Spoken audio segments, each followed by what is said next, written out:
Did you know that your grip is the foundation of your swing? So how do you do this? We're getting into a critical part of the swing that's often overlooked: your hands. Learning how to properly use your hands in the golf swing can add serious power and accuracy to your shots. This is exciting. Our team did some serious research, diving into golf.com, The Recreational Golfer, and Golf Digest to bring you the best tips and techniques. So make sure to stay tuned all the way to the end, because we're sharing pro-level drills and insights that will help you see instant improvement. All right, let's start with the foundation of every good swing: your grip. You might not realize it, but the way you hold the club can make or break your shot. Your grip is the only connection between you and the club, so it directly affects both your distance and control. A solid grip gives you power and precision, while a poor grip can lead to slices, hooks, and inconsistency. Now, there are three main types of grips you can choose from. Let's break down each one so you can figure out which feels best for you.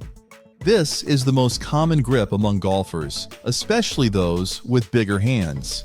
Here, you place your right pinky finger between your left index and middle fingers if you're right-handed.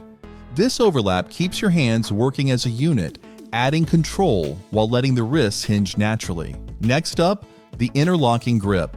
It's similar to the overlapping grip, but instead, you lock your pinky and index fingers together. This grip can offer more stability, which makes it popular among golfers with smaller hands or those looking for added control.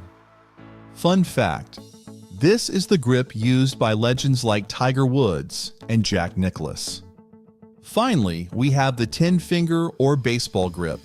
This one keeps all 10 fingers on the club without overlapping or interlocking.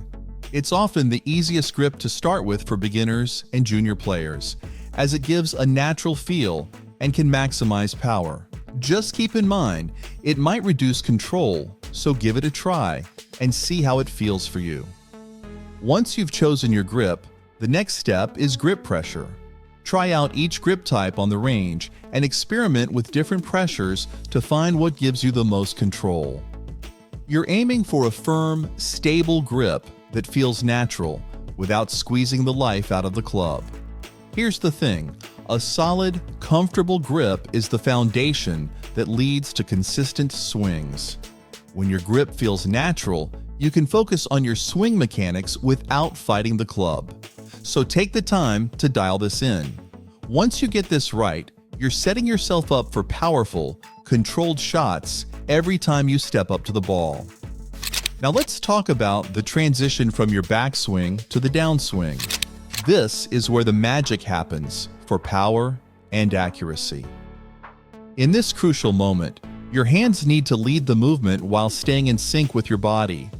This sequencing is essential for maximizing clubhead speed and creating that solid, powerful strike that golfers are after.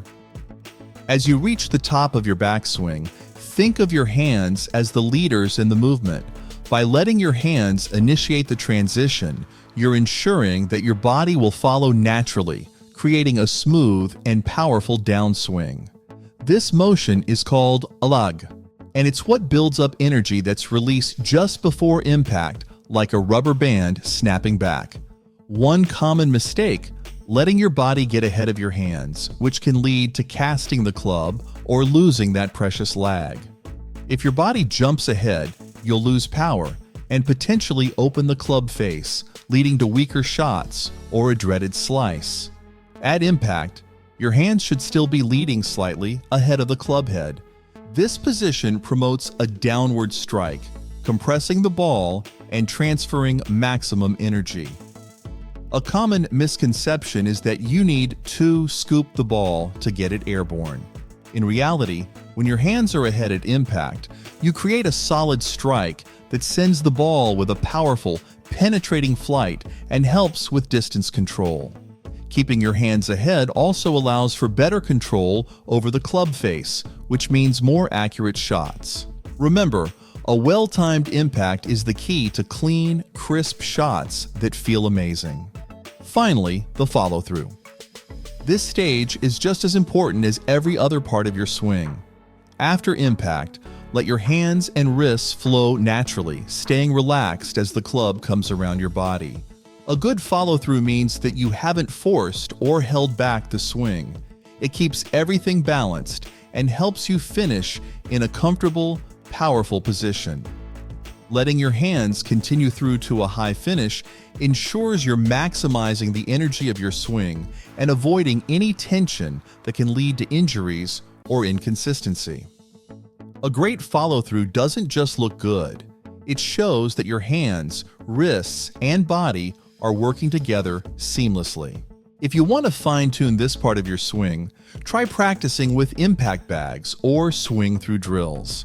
Both are great ways to build muscle memory for powerful, controlled transitions and consistent hand positioning at impact.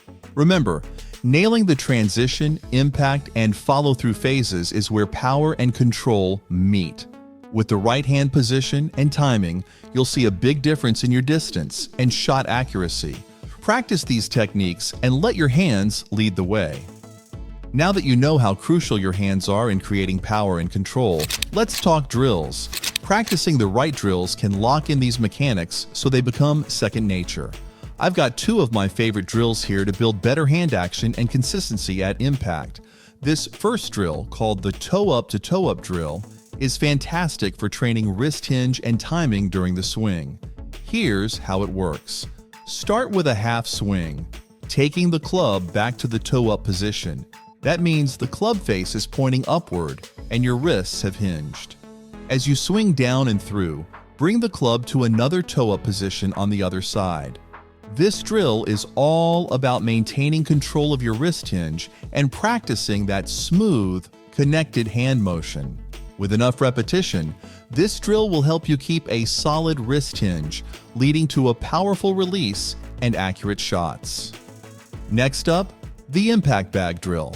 This one's a personal favorite, and it's a classic for a reason. Practicing with an impact bag reinforces the feeling of proper hand positioning at impact. Here's how it works. Set up the bag like you're addressing a golf ball, then swing down and strike the bag, focusing on keeping your hands ahead of the club head.